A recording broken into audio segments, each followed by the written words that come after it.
বন্ধুরা, পিপল বা অশ্বত্থ গাছের নিচে প্রদীপ জ্বালানো কেবল কোনো সাধারণ প্রথা বা পুজো নয়, এটি একটি গভীর রহস্য যা প্রতি শনিবার রাতে সেই প্রদীপের শিখায় লুকিয়ে থাকে। বলা হয়, যেখানে শ্রদ্ধার সাথে প্রদীপ জ্বলে সেখানে স্বয়ং দেবতা বাস করেন। কিন্তু আপনি কি জানেন, পিপল গাছের নিচে জ্বালানো সেই প্রদীপ যদি মাঝপথে নিভে যায় তবে কি হতে পারে? শাস্ত্র বলে, যখন সেই পবিত্র শিখা নিভে যায় তখন থেকেই মানুষের কর্মের হিসাব শুরু হয়। তাই সাবধান হন, আপনার অজান্তে করা একটি ছোট্ট ভুল আপনার ভক্তিকে বিফলে দিতে পারে। বন্ধুরা, এই অশ্বত্থ গাছকে সাধারণ কাজ মনে করার ভুল কখনোই করবেন না। এই সেই পবিত্র বৃক্ষ যেখানে মূলে ব্রহ্মা, কাণ্ডে বিষ্ণু এবং শাখায় স্বয়ং মহাদেব অর্থাৎ ত্রিদেব বাস করেন। আর এই গাছের ছায়ায় প্রদীপ জ্বালানো ব্যক্তির উপর শনিদেবের বিশেষ দৃষ্টি থাকে। কিন্তু প্রশ্ন হলো, ঠিক কোন পদ্ধতিতে প্রদীপ জ্বালালে শনিদেবের বক্র দৃষ্টি থেকেও মুক্তি মেলে? কি এমন পুণ্য লুকিয়ে আছে এর গভীরে যা স্বয়ং দেবর্ষি নারদ কেউ বিচলিত করেছিল? আজকের ভিডিওতে আমরা জানব এক অদ্ভুত এবং অলৌকিক কথা। একবার দেবর্ষি নারদ পৃথিবী ভ্রমণে গিয়ে দেখলেন এক আশ্চর্য দৃশ্য। কেউ অশ্বত্থ গাছ কাটছে, আবার কেউ ভক্তি ভরে পুজো করছে। এই দৃশ্যের রহস্য জানতে তিনি ছুটে গিয়েছিলেন সূর্যলোকে, স্বয়ং কর্মফল দাতা শনিদেবের কাছে। আর তখন শনিদেব তাকে শুনিয়েছিলেন এমন এক কথা যা শুনলে আপনার জীবনের সমস্ত পাপ ধুয়ে যাবে। আজ আমরা শুনব সেই পবিত্র কথা, কিভাবে এক দরিদ্র ব্রাহ্মণ দীননাথ এবং দুই অভিশপ্ত রাক্ষস জয় বিজয় অশ্বত্থ গাছের মাহাত্ম্যে মুক্তি পেয়েছিল। জানব কিভাবে একটি সরষের তেলের প্রদীপ আপনার ভাগ্য বদলে দিতে পারে এবং শনিদেবের কৃপা আপনার ঘরে ধন ও সমৃদ্ধি বয়ে আনতে পারে। যদি আপনিও জীবনের সব বাধা কাটিয়ে উঠতে চান তবে এই ভিডিওটি শেষ পর্যন্ত দেখুন, কারণ এই কথা কেবল শোনা নয়, এটি আপনার জীবন পরিবর্তনের চাবিকাঠি। তো চলুন বন্ধুরা, শনিদেবের চরণে প্রণাম জানিয়ে শুরু করি আজকের সেই পবিত্র কথা। নমস্কার প্রিয় দর্শক বন্ধুরা, রাধাকৃষ্ণ ভক্ত ইউটিউব চ্যানেলে আপনাদের সকলকে স্বাগতম। জয় শ্রীকৃষ্ণ, রাধে রাধে। বন্ধুরা, একবারের কথা, দেবর্ষি নারদ পৃথিবীলোকে ভ্রমণ করেছিলেন। তখন তার দৃষ্টি এক অত্যন্ত সুন্দর দৃশ্যের উপর পড়ল, যেখানে ছিল পুরুষ ও নারী সন্ধ্যাবেলায় অশ্বত্থ গাছের কাছে প্রদীপ জ্বালাচ্ছিলেন। এই সুন্দর দৃশ্য দেখে নারদ মুনি খুব প্রসন্ন হলেন। কিন্তু এই দৃশ্য দেখে তার মনে একটি প্রশ্ন জাগলো। তিনি এই প্রশ্নের উত্তর জানার জন্য ভগবান শনিদেবের কাছে সূর্যলোকে গিয়ে পৌঁছালেন এবং শনিদেবকে প্রণাম করে বললেন, এ সূর্যপুত্র, আজ আমরা আপনার কাছে একটি প্রশ্নের উত্তর জানার উদ্দেশ্যে এসেছি।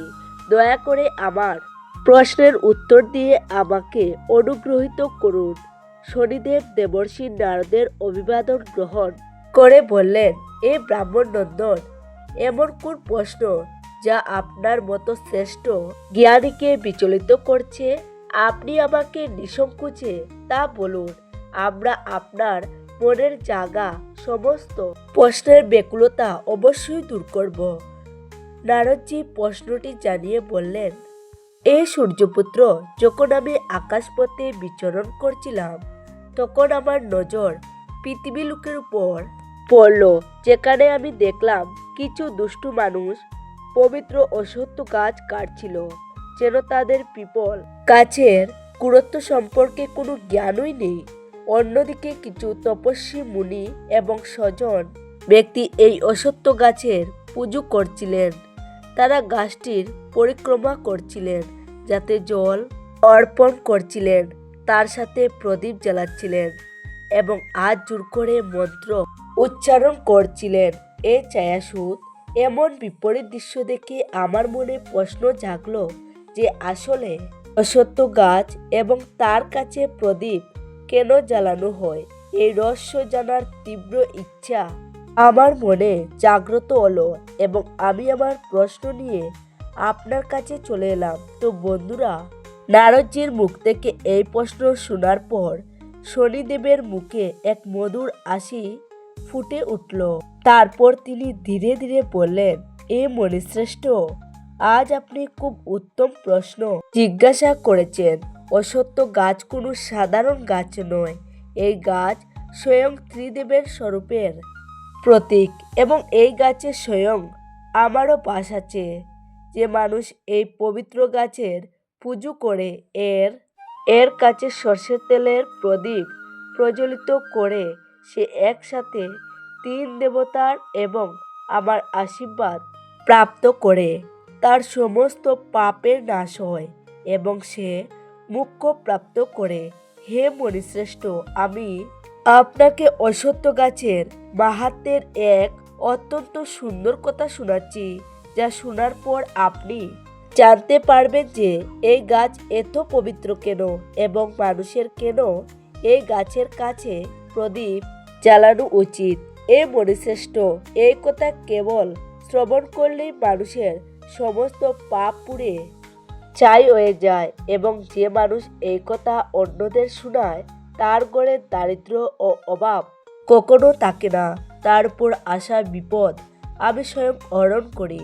যদি কোনো স্ত্রী সন্তান সুখে বাধা সৃষ্টি হয়, তবে সে এই কথা শ্রবণ করে নিত্য অশ্বত্থ গাছের পূজা করুক এবং তার কাছে প্রদীপ জ্বালাক, সে সন্তান সুখ অবশ্যই লাভ করবে। এটি আমার বরদান। বন্ধুরা, তখন নারদজি খুব মধুর স্বরে শনিদেবকে বললেন, এ ছায়াসুত, দয়া করে আপনি এই কথাটি শোনানো শুরু করুন। আমি আপনার মুখ থেকে কথা শোনার জন্য উৎসুক। তো বন্ধুরা, শনিদেব তার মধুর বাণীতে দেবর্ষি নারদকে বললেন, হে দেবর্ষি, এই কথা সেই সময়ের যখন পৃথিবীতে ধর্মের জ্যোতি ম্লান হয়ে গিয়েছিল, মানুষের হৃদয়ে লোভ মোহের অন্ধকার চেয়ে গিয়েছিল। কিন্তু সেই সময় এমন কিছু মানুষও ছিলেন যারা নির্ধন হয়েও নিজেদের কর্ম ও সততার সাথে জীবনযাপন করছিলেন। তাদের মধ্যে একজন পুরুষ পৃথিবীতে তখনও ছিলেন, যার নাম ছিল দীননাথ, যিনি লক্ষণপুর নামক রাজ্যে বাস করতেন। দীননাথ অত্যন্ত দরিদ্র ও দুর্বল ছিলেন, কিন্তু ততটাই সে পরিশ্রমী ছিল, সৎ এবং সত্যবাদীও ছিলেন। তিনি অন্যের জমিতে কেটে মজুরি করে নিজের পরিবারের ভরণ পোষণ করতেন। তার কুঁড়েঘর ও মাটির তৈরি ছিল। বর্ষায় চাঁদ চুয়ে জল পড়ত, শীতে বাতাস দেওয়াল ভেদ করে আসতো, তবুও তিনি কখনো কারোর কাছে কোনো অভিযোগ করতেন না। তার মুখে সর্বদা এক শান্তি হাসি থাকত এবং মনে থাকত সন্তোষ। তার পরিবারে মোট 7 জন সদস্য ছিল। বৃদ্ধ বাবা মা, স্ত্রী, সন্তান, 3টি ছোট্ট বাচ্চা এবং স্বয়ং দীননাথ। সমস্ত বার তার কাঁধেই ছিল। তিনি সূর্য ওঠার আগে উঠতেন, নদীতে স্নান করতেন এবং খালি পেটে ক্ষেতের দিকে বেরিয়ে পড়তেন।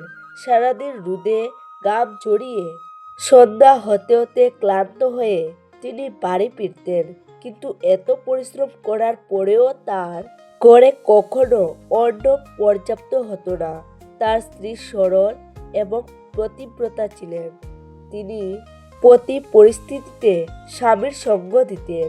কিন্তু যখন বাচ্চারা ক্ষুধার্ত হয়ে ঘুমিয়ে পড়তো, তখন তার হৃদয় থেকে দীর্ঘশ্বাস বেরিয়ে আসতো। ঘরে না কোনো পূজা হতো, না কোনো ধর্মীয় কাজ, কারণ দীননাথের শাস্ত্র ও ধর্মের গুরুত্ব সম্পর্কে কোনো জ্ঞানই ছিল না। তার মনে হতো যে পূজাপাঠ ধনবানদের কাজ, গরিবদের ধর্ম তো কেবল পরিশ্রম করা, এভাবেই কঠিন জীবনে দিন কেটেছিল তাদের।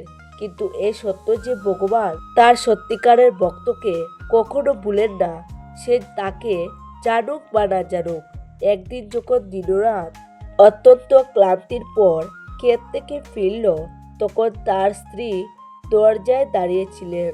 তার মুখে চিন্তার রেখা ছিল এবং চোখে জল।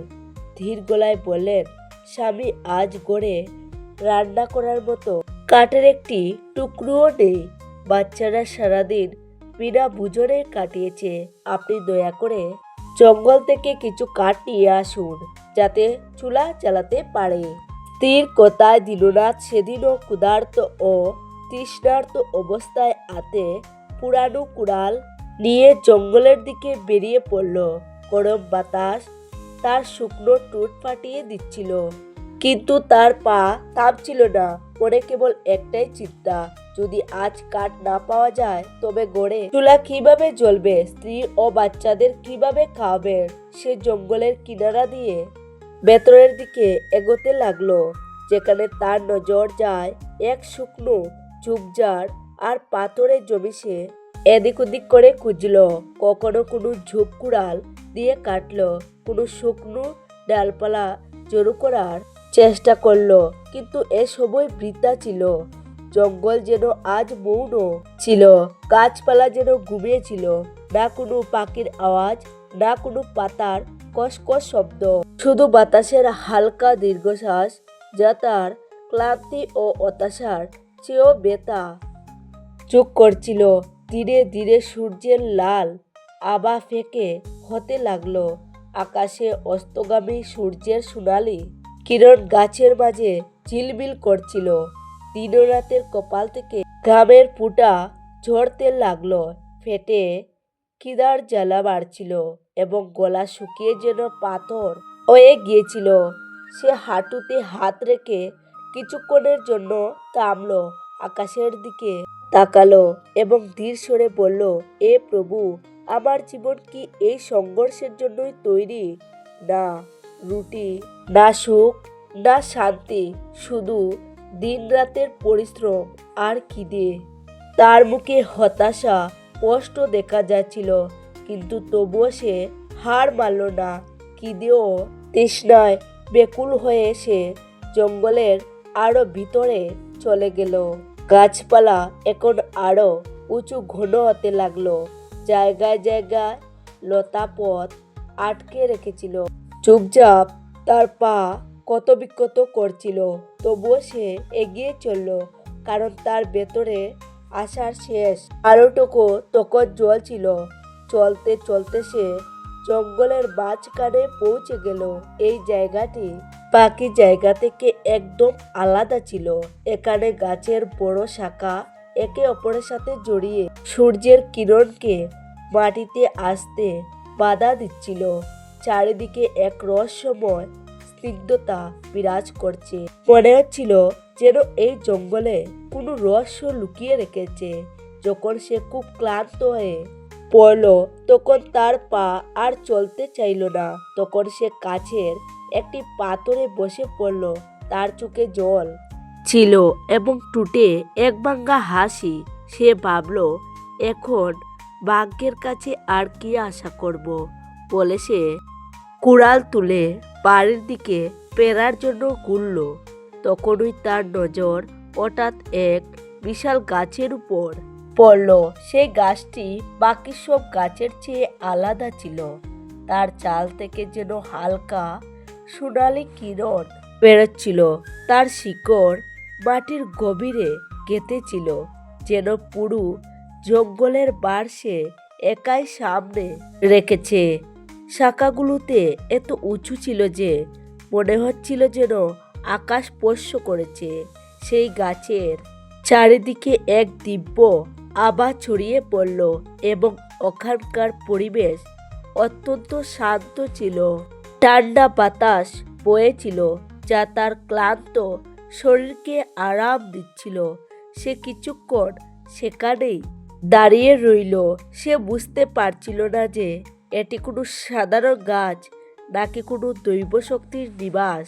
কিন্তু তারপরে একটি কথা স্পষ্ট ছিল যে এটি কোনো সাধারণ গাছ নয়, কিছু তো আছে যা তাকে এখানে টেনে এনেছে। তো বন্ধুরা, শনিদেব আগে কথা শোনাতে গিয়ে বললেন, এ দেবর্ষি, সে অদ্ভুত গাছ কোনো সাধারণ গাছ ছিল না, বরং এক বিশাল আকার অশ্বত্থ গাছ ছিল। তার চারিদিকে এমন শান্তি বিরাজ করছিল যেন বছরের পর বছর সেখানে কোনো মানুষ আসেনি। গাছের জটা মাটির গর্ভে মিশে গিয়েছিল এবং কিছু শাখা আকাশ স্পর্শ করেছিল। গাছে অসংখ্য শুকনো ডাল ঝুলছিল।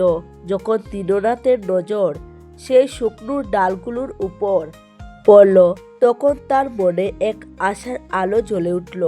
তার টুটে আসি এলো এবং সে মনে মনে বলল, এবার আমার কাজ হয়ে যাবে। শুধু এই ডালগুলো কেটে নিলেই গড়ে আজ চুলা জ্বালানোর কাঠ হয়ে যাবে এবং বাচ্চারা খাবার পাবে। এই ভেবে সে নিজের কুড়ালটি 2 হাত শক্ত করে ধরল। তার চোখে খিদে, ক্লান্তি এবং আশা তিনটি ঝলমল করছিল। সে ধীরে ধীরে সেই অশ্বত্থ গাছের কাছে পৌঁছালো এবং নিচে দাঁড়িয়ে চারিদিকে নজর বুলাতে লাগলো। জঙ্গলের ওই অংশে তখনও ঘন স্তব্ধতা ছিল, না কোনো পাখির কিচিরমিচির, না পাতার কসকস শব্দ। শুধু বাতাসের ঝাপটা ছিল যা সেই গাছের জটাগুলোকে নাড়াচ্ছিল। দীননাথ গভীর শ্বাস নিল, কপালে ঘাম মুছল, কুড়াল উপরে তুলল। সে পূর্ণ শক্তিতে গাছের ডালে আঘাত করল। যে কুড়াল ডাল স্পর্শ করলো সেই মুহূর্তে এক ভয়ঙ্কর গর্জন গর্জে উঠল। মাটি যেন কেঁপে উঠল।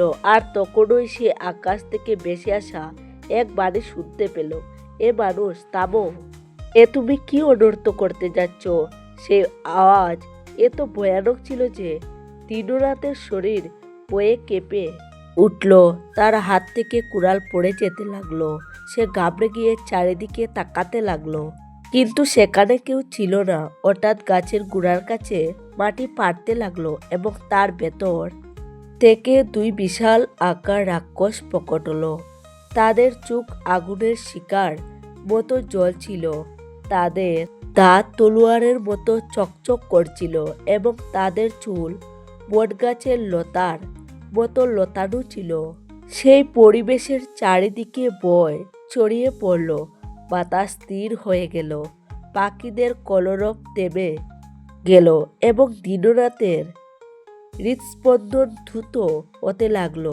সে পেছনের দিকে টলে গেল এবং বয়ে কাঁপতে কাঁপতে বলল, এ প্রভু, এ কেবল লীলা। তখন সেই রাক্ষসদের আকার ধীরে ধীরে পরিবর্তিত হতে লাগলো। তাদের তেজ বাড়তে লাগলো।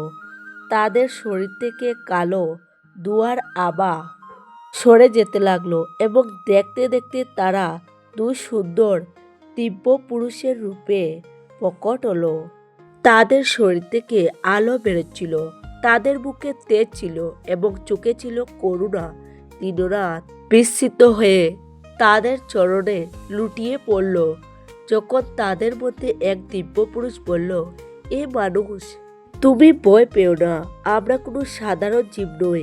আমরা দুজন ভগবান বিষ্ণুর দ্বারপাল, জয় এবং বিজয়।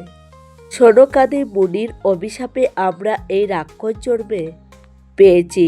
কিন্তু এ মানুষ, তুমি এই পবিত্র অশ্বত্থ গাছ কেন কাটতে যাচ্ছিলে? তোমার কি এই পবিত্র গাছ সম্পর্কে কোনো জ্ঞান নেই? তুমি কি এতটুকু জানো না যে এই অশ্বত্থ গাছে দেবতাদের বাস হয়? এটি কাটলে তোমার ঘোর পাপ হবে। এই কথা শুনে দীননাথের হৃৎস্পন্দন দ্রুত হয়ে গেল এবং সে ভীত হয়ে কাঁপতে কাঁপতে বলল, এর সজ্জন, আপনারা কে এবং আপনারা রাক্ষস থেকে মানুষের রূপে কিভাবে বদলে গেলেন? দয়া করে এটাও বলুন যে এই গাছ এত বিশেষ কেন? দীননাথের কথা শুনে 2 রাক্ষস হাসলো এবং শান্ত সুরে বলল, এ মানুষ, তুমি ভয় পেও না। আমরা 2 জন এই পবিত্র পিপল গাছের রক্ষক। আমাদের নাম জয় এবং বিজয়। এই গাছ আমাদের জন্য অত্যন্ত প্রিয়, কারণ এই গাছে আমরা দুজন বহু জন্ম ধরে বাস করছি। এটি কোনো সাধারণ গাছ নয়, বরং দেবতাদের নিবাস স্থান। এই গাছের নিচে অসংখ্য ঋষিমুনি তপস্যা করেন এবং দেবতারা এর পরিক্রমা করেন। এই অশ্বত্থ গাছের মূলে ব্রহ্মা, কাণ্ডে বিষ্ণু এবং শাখায় স্বয়ং মহাদেব বাস করেন এবং গ্রহদের দেবতা শনিদেবের স্বরূপ রয়েছে। তাই এটি কাটা কেবল গাছকে আঘাত করা নয়, বরং সৃষ্টির ত্রিদেবকে দুঃখ দেওয়া। তাদের কথা শুনে দীননাথ মাথা নিচু করে বিনম্রভাবে বলল, হে সজ্জন, আজ আপনারা আমাকে এই ঘোর অনর্থ করা থেকে বাঁচিয়ে দিলেন, কিন্তু আমি এটা জানতে চাই যে আপনাদের কোন পাপের কারণে রাক্ষস হতে হয়েছিল। আপনারা এমন কি অপরাধ করেছিলেন যে আপনাদের দেবস্বরূপ হয়েও এই রূপে জন্ম নিতে হলো? এই কথা শুনে সেই দুই রাক্ষসের মুখমণ্ডল গম্ভীর হয়ে গেল। তারা বলল, হে মানুষ, এই সম্পর্ক কেবল এই জন্মের সীমার মধ্যে নয়, এটি তো সেই বন্ধনগুলোর ফল যা আমরা অগণিত জন্ম ধরে নিজেদের কর্ম দিয়ে গড়েছি। তুমি হয়তো জানো না, কিন্তু আমাদের এই মিলনের পেছনে এক গভীর এবং রহস্যময় গাথা লুকিয়ে আছে। শুনো, আমি তোমাকে আমার পূর্বজন্মের কথা শোনাচ্ছি। এই কথা বলতে বলতে রাক্ষস রূপী জয় এবং বিজয়ের চেহারা হঠাৎ গম্ভীর হয়ে গেল, যেন তাদের চোখে অতীতের কোনো ঘোর ঝলক ফুটে উঠল। তা দেখে দীননাথের হৃদয়ে বিস্ময় এবং কৌতূহলে জোয়াল উঠল। সে নিঃশব্দ হয়ে তাদের দুজনকে দেখতে লাগলো, কারণ তার সামনে যে দৃশ্য ছিল তা সাধারণ ছিল না, তা কোনো দিব্য রহস্যের উদ্ঘাটনের মতো ছিল। জয় এবং বিজয় ধীরে ধীরে তাদের কথা শুরু করলো। বলল, এ মানুষ, গত জন্মেও আমাদের দুজনের নাম ছিল জয় বিজয়ী। আমরা বৈকুণ্ঠ লোকে ভগবান বিষ্ণুর দ্বারপাল ছিলাম। আমাদের কর্তব্য ছিল ভগবানের দ্বার রক্ষা করা এবং কেবল তাদেরই প্রবেশ করতে দেওয়া যাদের প্রবেশের অধিকার আছে। একবার সনকাদি মুনি, যারা স্বয়ং ব্রহ্মার মানসপুত্র ভগবান বিষ্ণুর দর্শন করার জন্য বৈকুণ্ঠ লোকে এলেন, তাদের রূপ অত্যন্ত দৈব ছিল। কিন্তু সেই সময় আমাদের ভেতরে কিছু অহংকার এবং অসাবধানতা চলে এসেছিল। আমরা নিজেদের কর্তব্যের মর্যাদা ভুলে তাদের প্রতি উপহাসপূর্ণ আচরণ করলাম এবং তাদের ভেতরে যেতে বাধা দিলাম। আমার এই আচরণ থেকে মুনির চোখে ক্রোধের আগুন জ্বলে উঠল। তারা ক্রুদ্ধ হয়ে বললেন, দুষ্টু জয় এবং বিজয়, তোমরা অভিমানবশত আমাদের অপমান করেছ। তোমাদের এই বৈকুণ্ঠ থেকে পতন হয়ে নশ্বর লোকে যেতে হবে। সেখানে তোমরা রাক্ষস রূপে জন্ম নেবে এবং নিজেদের কর্মের ফল ভোগ করবে। তাদের অভিশাপের শব্দ সেই গর্জে উঠেছিল। সারা বৈকুণ্ঠ লোক কেঁপে উঠল। আমরা দুজন তাদের চরণে লুটিয়ে পড়লাম এবং ক্ষমা প্রার্থনা করতে লাগলাম। তখনই স্বয়ং ভগবান বিষ্ণু প্রকট হলেন। তিনি আমাদের মাথায় হাত রেখে বললেন, এ আমার দ্বারপালরা, যা হয়েছে তা নিয়তির অংশ ছিল, কিন্তু চিন্তা করো না, তোমরা আমার লীলার অংশ হবে। আমি স্বয়ং তোমাদের উদ্ধারের জন্য পৃথিবীলোকে অবতীর্ণ হব। ভগবানের এই বচন আমাদের শান্তি দিলেও অভিশাপের প্রভাব টল না। তাদের বর এবং মুনির অভিশাপের সংযুক্ত প্রভাবে আমরা দুজনের জন্ম পৃথিবীলোকে এক প্রতিষ্ঠিত বৈশ্য পরিবারে হলো। আমাদের পিতা সেই সময়ের অত্যন্ত ধনবান ব্যবসায়ী ছিলেন। তাদের ঘরে ধন, বৈভব, মান সম্মান সব কিছু ছিল, কিন্তু হৃদয়ে শান্তির অভাব ছিল। ছোটবেলা থেকেই আমরা দুজন বিলাসিতা এবং জাগতিক সুখের মুহে পড়ে গিয়েছিলাম।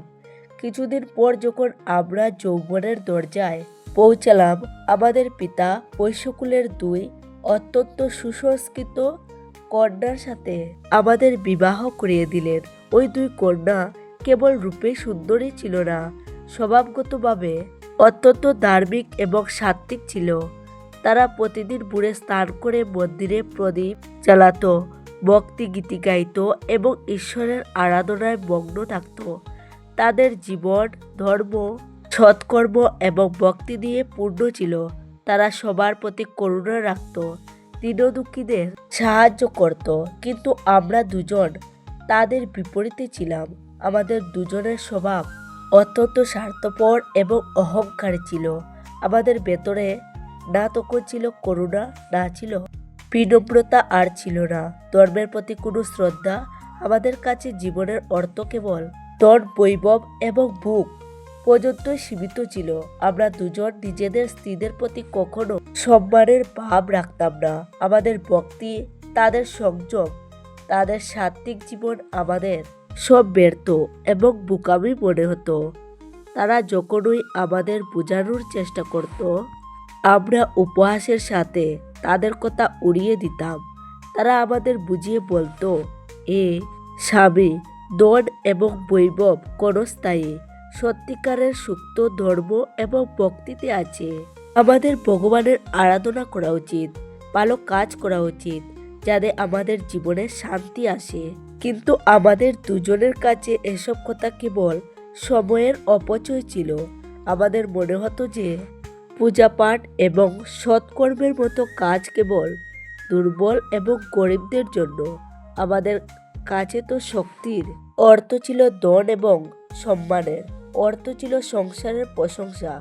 আমাদের মন দিন রাত লোভ, ক্রোধ এবং অভিমানের আগুনে জ্বলতে থাকত।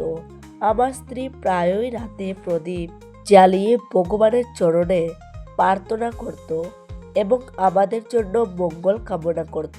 কিন্তু আমি তার দিকে তাকাতামও না।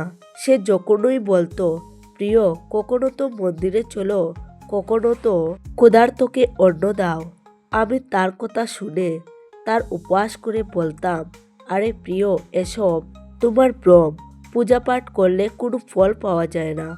সংসার তাদেরই যাদের কাছে ধন এবং শক্তি আছে। সে আমার এই কথা শুনে চুপ হয়ে বসে যেত এবং ঈশ্বরের কাছে প্রার্থনা করত যে হয়তো কোনোদিন আমাদের হৃদয়ে অন্ধকার মিটে যাবে।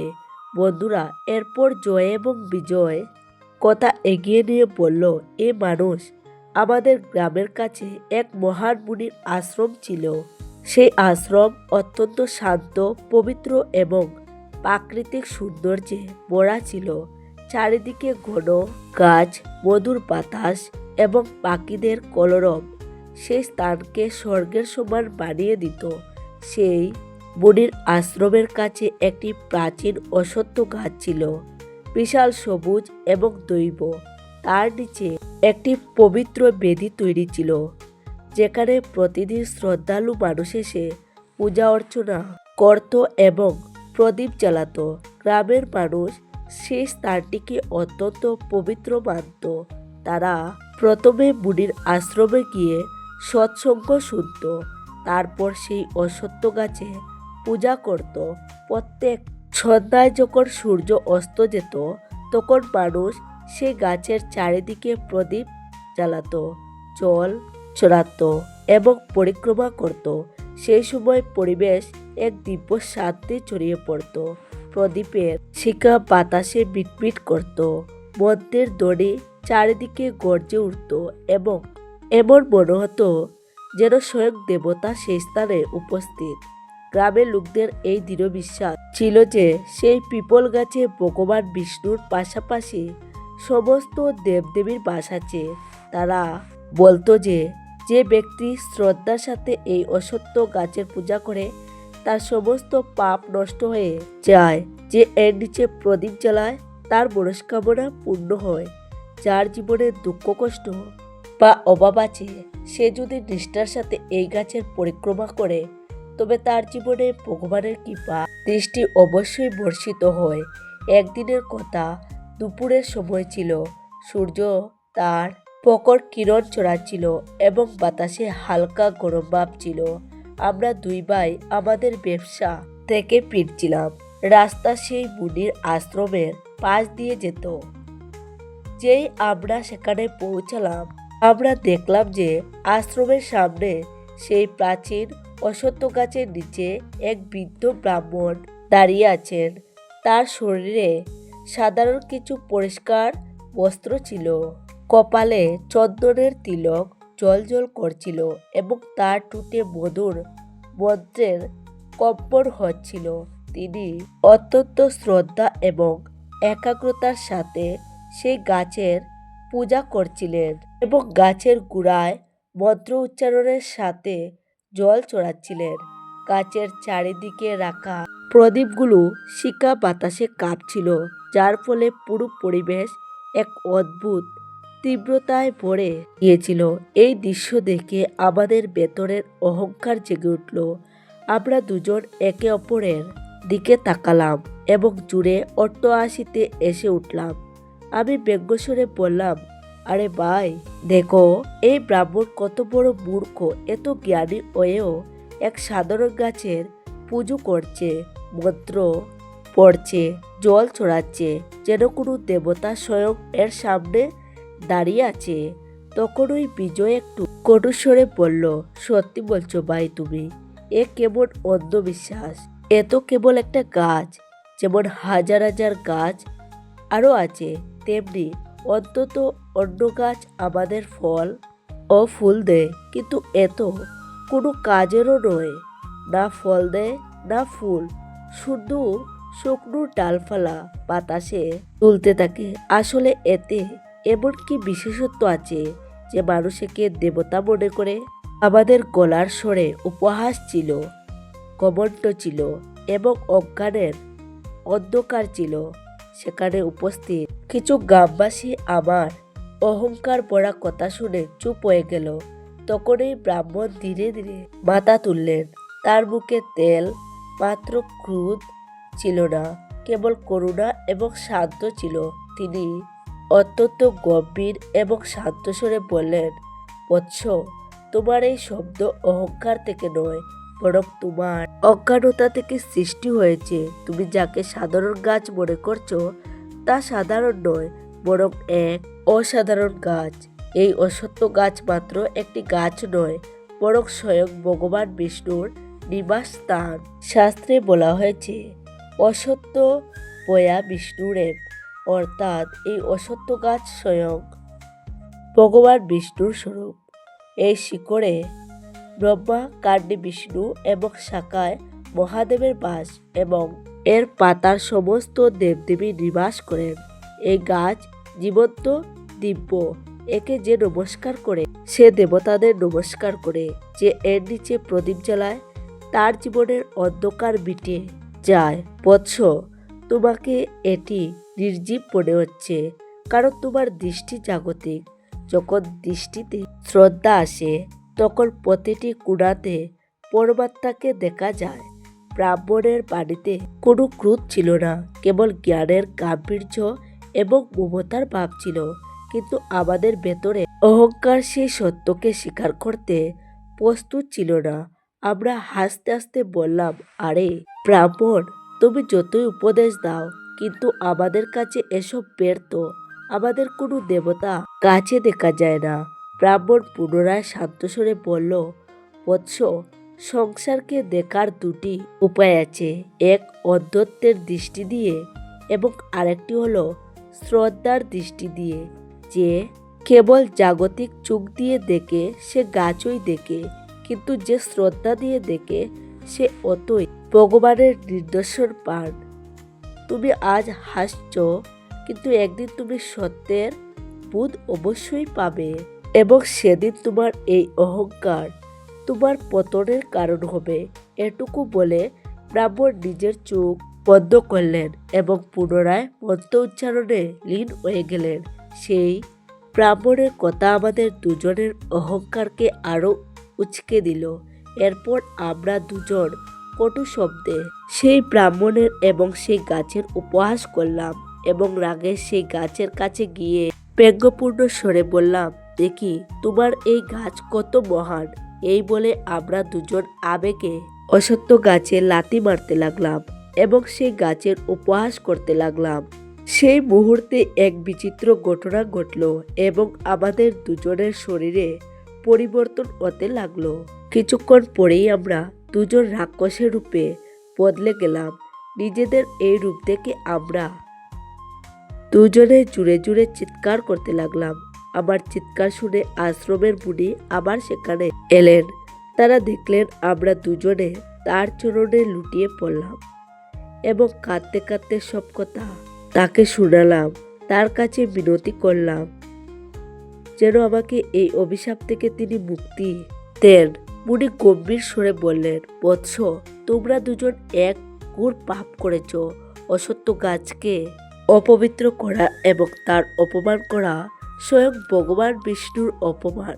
তোমরা তোমাদের কর্মের দণ্ড পেয়েছ। তারপর আমরা দুজন কাঁদতে কাঁদতে আজ জোর করে মুনির কাছে প্রার্থনা করতে লাগলাম, হে মুনিবর, দয়া করে আমাকে ক্ষমা করুন এবং এই অভিশাপ থেকে মুক্তির কোনো উপায় বলুন। আমরা এই পাপ থেকে কিভাবে মুক্তি পেতে পারি? মুনি আমাদের দুজনের উপর দয়া করলেন। তিনি এই ঘোর পাপ থেকে মুক্তির উপায় বলে দিলেন। বললেন, বৎস, তোমাদের এই অভিশাপ থেকে মুক্তি পাওয়ার জন্য 100 বছর পর্যন্ত এই অসত্য গাছে বাস করতে হবে এবং এর রক্ষা করতে হবে। যখন 100 বছর পূর্ণ হবে তখন এই স্থানে এক ব্যক্তি আসবে। যখন সেই ব্যক্তি এই গাছে জল অর্পণ করবে তখন তোমরা এই অভিশাপ থেকে মুক্তি পাবে। এটুকু বলে সেই মুনি সেখান থেকে চলে গেলেন। তারপর থেকে আমরা দুই ভাই রাক্ষস রূপে এই গাছে বাস করছি। এই গাছ দিন দিন বাড়তে থাকলো এবং আমরা দুই ভাই দিন রাত এর রক্ষা করতে থাকলাম যাতে কেউ ক্ষতি না করতে পারে। আজ আমাদের দুজনের অভিশাপের 100 বছর পূর্ণ হয়েছে। আমি সেই ব্যক্তির প্রতীক্ষা করছি যে এসে এই অসত্য গাছে জল অর্পণ করুক এবং আমাদের দুজনকে এই রাক্ষসজনি থেকে মুক্তি দিক। এটুকু বলতে বলতে জয় এবং বিজয়ের চোখে জল চলে এলো। তাদের গলার স্বরে পীড়া এবং অনুশোচনা স্পষ্টভাবে ফুটে উঠেছিল। বন্ধুরা, এরপর শনিদেব বললেন, এ দেবর্ষি দীননাথ তাদের দুজনের কথা শুনে স্তব্ধ হয়ে গেল।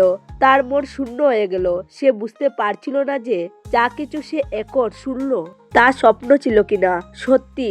তার হৃদয়ে ভয়, শ্রদ্ধা এবং কৌতূহল একসাথে জেগে উঠল। জয় এবং বিজয়ের এই হৃদয় বিদারক কথা তার ভেতরে তুফানের মতো গুবরে উঠছিল। তার চোখে আশ্চর্য, বিস্ময় এবং অবিশ্বাসের ভাব ভাসতে লাগলো। সে বারবার ভাবতে লাগলো, সত্যি কি এসব ঘটেছে? সত্যি কি এই রাক্ষসরা সেই দ্বারপাল যাদের বর্ণনা পুরাণে পাওয়া যায়? এবং যদি হ্যাঁ হয় তবে আমি এসবের মধ্যে কোথায় আছি? তার মনে এই প্রশ্ন বারবার উকি দিচ্ছিল যে আসলে সে নিজে এই রহস্যময় ঘটনার সাথে কিভাবে জড়িত। তখনই হঠাৎ সেই স্থানে এক দিব্য আলো ছড়িয়ে পড়ল। সেই আলো এত তীব্র ছিল যে মুহূর্তের জন্য সবকিছু সেই জ্যোতিতে মিলিয়ে গেল। পরিবেশে এক অলৌকিক সুগন্ধ ভরে গেল। বাতাস থেমে গেল এবং আকাশে মধুর ঘণ্টার ধ্বনি উঠল। সেই দিব্য আলো থেকে সনকাদি মুনি প্রকট হলেন। তার শরীর থেকে তেজ বিচ্ছুরিত হলো। তাদের মুখমণ্ডলে করুণা এবং শান্তির গভীর আভা ছিল।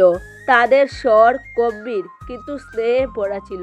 মুনি ধীরে ধীরে দীননাথের দিকে দৃষ্টি তুলে বললেন, হে পুত্র, যা কিছু তুমি এখন দেখলে এবং শুনলে তা কেবল গল্প নয়, তা তোমার নিজের কর্মের প্রতিবিম্ব। এসব তোমার পূর্বজন্মের পরিণাম। তাদের বচনের দীননাথের শরীরে কম্পন হতে লাগলো। তার চোখ শ্রদ্ধায় নত হয়ে গেল। সে কাঁপতে কাঁপতে জিজ্ঞাসা করলো, এ মুনিবর, দয়া করে আমার উপর কৃপা করুন এবং আমার পূর্বজন্মের রহস্যের জ্ঞান দিন। আমি জানতে চাই যে আমি এই দুইজনের জীবনের সাথে কিভাবে জড়িত। এসব কি হচ্ছে? মুনি নিজের পলক ধীরে ধীরে বন্ধ করলেন। তার মুখে গভীর গাম্ভীর্য এবং দিব্য আভা উড়ে উঠল। চারিদিকে পরিবেশ শান্ত হয়ে গেল, যেন সৃষ্টি স্বয়ং তার শব্দের প্রতীক্ষা করছে। কিছুক্ষণ মৌন থাকার পর মুনি বলতে শুরু করলেন, এ পুত্র, মনোযোগ দিয়ে শুনো, কারণ এখন আমি তোমাকে তোমার পূর্বজন্মের কথা শোনাতে যাচ্ছি। সেই কথা যা তোমার বর্তমান জীবনের রহস্য উন্মোচন করবে। পূর্বজন্মে তুমি এক ব্রাহ্মণ ছিলে। তুমি অত্যন্ত ধর্মনিষ্ঠ, সত্যবাদী এবং ঈশ্বর ভক্ত ব্যক্তি ছিলে। তুমি তোমার সম্পূর্ণ জীবন মানুষের সত্যের পথে চালানোর জন্য সমর্পণ করেছ। হে পুত্র, একদিনের কথা, তুমি তোমার পূর্বজন্মে সেই পবিত্র অশ্বত্থ গাছের নিচে বসে ভগবান বিষ্ণুর আরাধনা করছিলে। তখনই সেই পথ দিয়ে দুইজন জয় এবং বিজয় যাচ্ছিল। তাদের মুখে অভিমান ঝলমল করছিল এবং মনে ভক্তির প্রতি উপেক্ষা পড়া ছিল। যেই তারা তোমাকে সেই গাছের পূজা করতে এবং তার কাছে প্রদীপ জ্বালাতে দেখলো, তারা অট্ট আসিতে এসে উঠল। তারা বলল, আরে ব্রাহ্মণ, তুমি এই মূর্খ লোকেদের মতো একটা গাছের পূজা করছো। এসব বন্যামি, এতে কার কি লাভ হতে পারে? তারপর তারা কটু শব্দে তোমার উপহাস করতে লাগলো। তোমার শান্ত চেহারা এবং ধ্যানমগ্ন মুদ্রার উপর তারা ব্যঙ্গ করলো, যেন তারা নিজেদের বোকামিকেই জ্ঞান বলে মনে করছে। কিন্তু এ পুত্র, তুমি মৌন রইলে, তুমি রাগ করলে না, তুমি কেবল ভগবানের নাম জপ করতে থাকলে। তোমার চোখে ক্ষমা ছিল, তোমার হৃদয়ে করুণা। কিন্তু এই দুই ভাই তাদের অহংকারের নেশায় এত অন্ধ হয়ে গিয়েছিল যে তারা কেবল শব্দ দিয়েই নয়, তাদের কর্ম দিয়েও পাপ করে ফেলল। অহংকারের আবেগে এসে এরা সেই অশ্বত্থ গাছে লাথি মারল এবং তারা অপমান করল। তাদের এটা জানা ছিল না যে যেই গাছে স্বয়ং তিন লোকের স্বামী ব্রহ্মা, বিষ্ণু এবং মহেশ্বর বাস করেন, তার অপমান করা কোনো দেবতার নয়, স্বয়ং সৃষ্টির নিয়মের অপমান করা। যেই তাদের পায়ের আঘাত সেই পবিত্র গাছে পড়ল, আকাশে মেঘের গর্জন ভরে উঠল, মাটি তুলতে থাকলো, বাতাস থেমে গেল এবং চারিদিক থেকে এক তীব্র আলো প্রকট হলো। সেই মুহূর্তে তাদের শরীর থেকে তীব্র জ্যোতি বের হলো এবং তাদের রূপ বিকৃত হতে লাগলো। দেখতে দেখতে তাদের সুন্দর বৈশ্য শরীর রাক্ষসী রূপে পরিবর্তিত হতে লাগলো। তাদের চেহারা বিকট হয়ে গেল, চোখ লাল আগুনের মতো জ্বলতে লাগলো, কিন্তু তাদের শরীরের উপর ভয়ানক রূপ চেয়ে গেল। দুজন ভীত হয়ে একে অপরের দিকে তাকাতে লাগলো। এখন তাদের নিজেদের ভুলের বোধ এসে গিয়েছিল। তারা অনুশোচনায় চিৎকার করতে লাগলো, কাঁদতে লাগলো এবং সেই মুনির চরণে লুটিয়ে পড়ল।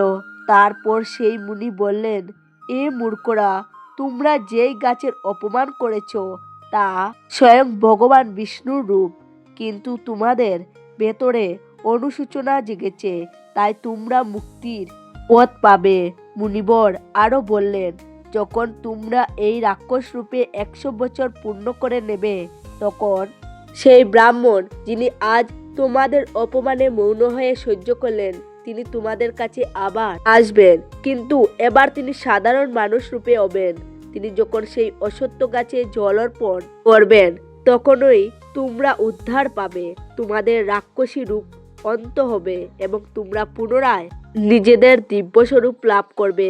বন্ধুরা, যখন জয় এবং বিজয় সনকাদি মুনির মুখ থেকে এই কথা শুনল, তখন তারা দীননাথের চরণে লুটিয়ে পড়ল। তাদের চোখ থেকে অশ্রু ধারা বইতে লাগলো। তারা করুণ সুরে বলল, হে ব্রাহ্মণ দেবতা, আমরা আমাদের পূর্বজন্মের পাপের জন্য আপনার কাছে ক্ষমা চাইছি।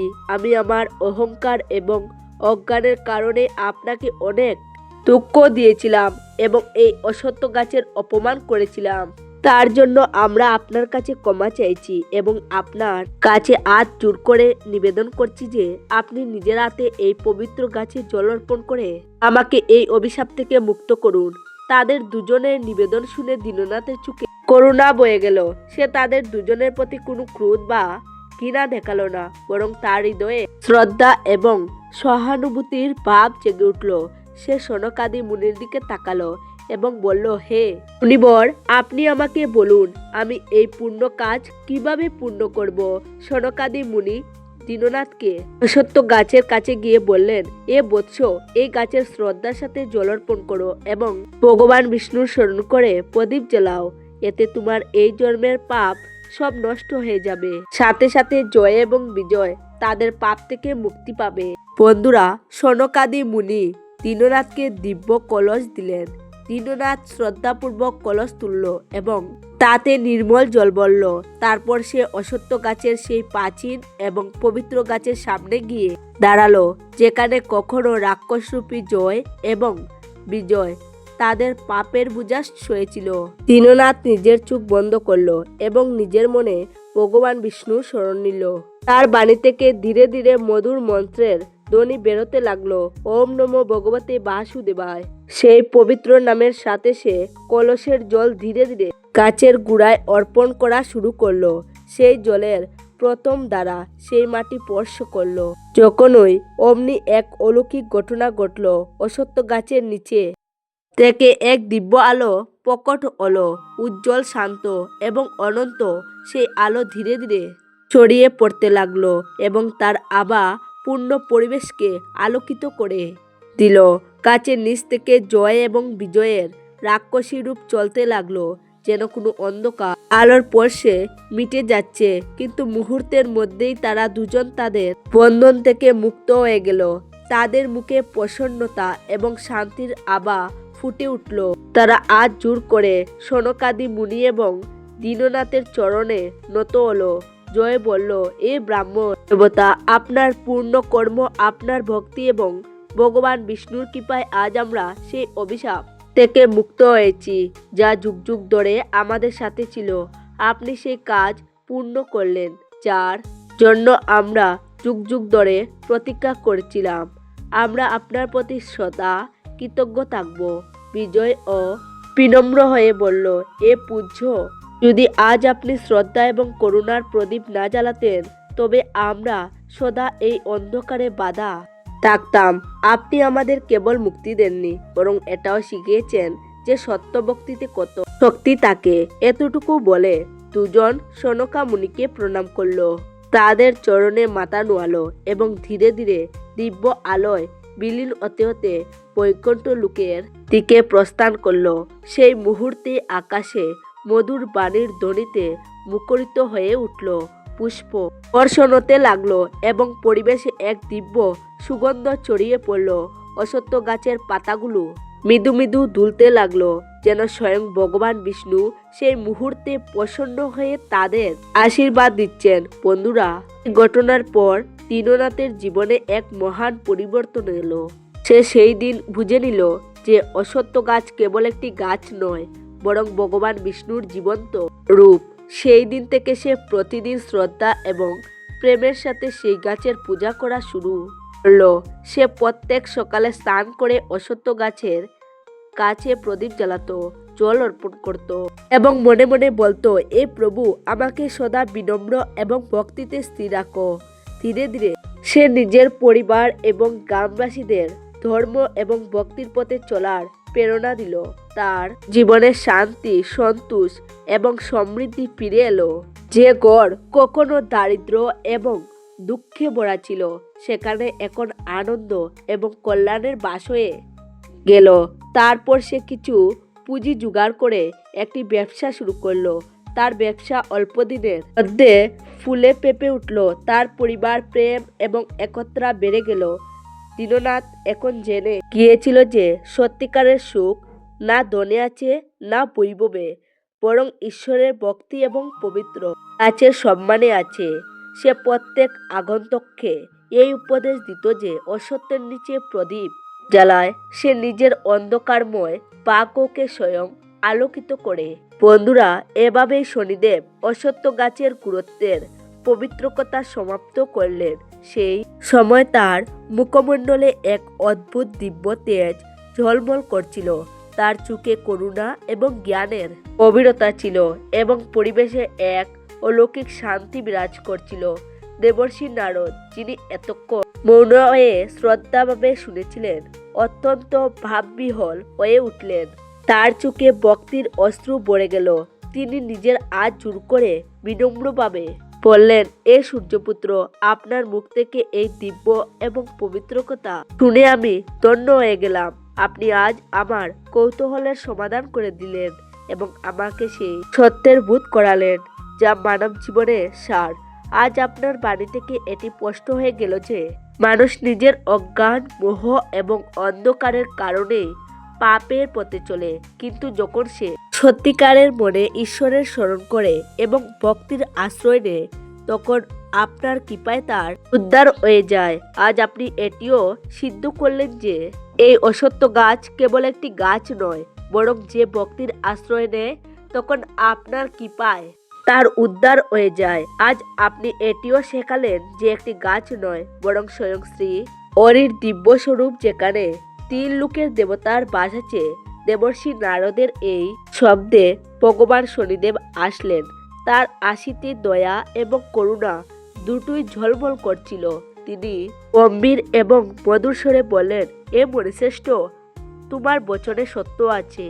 যে মানুষ শ্রদ্ধা এবং বিশ্বাসের সাথে অসত্য গাছের পূজা করে, যে প্রতিদিন বা শনিবারের দিন তার নিচে প্রদীপ জ্বালিয়ে জল অর্পণ করে, সে কখনো নরক ভোগ করে না। সেই মানুষের সমস্ত পাপ নষ্ট হয়ে যায়। সে একসাথে 3 দেব, ব্রহ্মা, বিষ্ণু এবং মহেশ্বর, এদের আশীর্বাদ প্রাপ্ত করে। তার জীবনে কখনো দারিদ্র্য এবং দুঃখ আসে না। সে যেখানেই থাকে সেখানে সমৃদ্ধি, শান্তি এবং আনন্দের বাস হয়। এতটুকু বলে শনিদেব নিজের দৃষ্টি আকাশের দিকে তুললেন এবং বললেন, এ মুনিশ্রেষ্ঠ, স্মরণে রেখো, যখন যখন কোনো মানুষ অসত্য গাছের নিচে প্রদীপ প্রজ্বলিত করবে, তখন সেই প্রদীপের শিখায় আমার কৃপার আলো জ্বলবে। অসত্যের ছায়ায় বসা মানুষ কখনো জীবনের অন্ধকারে পথ হারাবে না।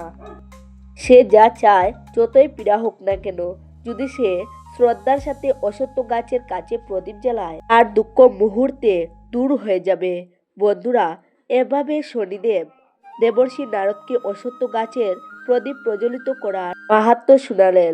যে মানুষ এই কথা শুনে, তার সমস্ত পাপের নাশ হয়ে যায় এবং সে মৃত্যুর পর বৈকুণ্ঠ লোকে ভগবান শ্রীবিষ্ণুর চরণে স্থান পায়। আপনারাও অসত্য গাছে প্রতিদিন জল অর্পণ করুন এবং নিজেদের পাপ থেকে মুক্তি পান। এবং প্রত্যেক শনিবার ঘটিতে জলের সাথে দুধ এবং সামান্য তিল মিশিয়ে অসত্যের গুড়ায় চড়ান। এর সাথে ওম নমো ভগবতে বাসুদেবায় মন্ত্র জপ করুন, যার ফলে ভগবান বিষ্ণু এবং শনিদেবের কৃপা আপনার উপর সদাই বজায় থাকবে। প্রিয় বন্ধুরা, যদি এই সুন্দর কথাটি আপনার ভালো লাগে, তাহলে একটি লাইক দিবেন আর আপনজনদের সাথে শেয়ার করে দেবেন।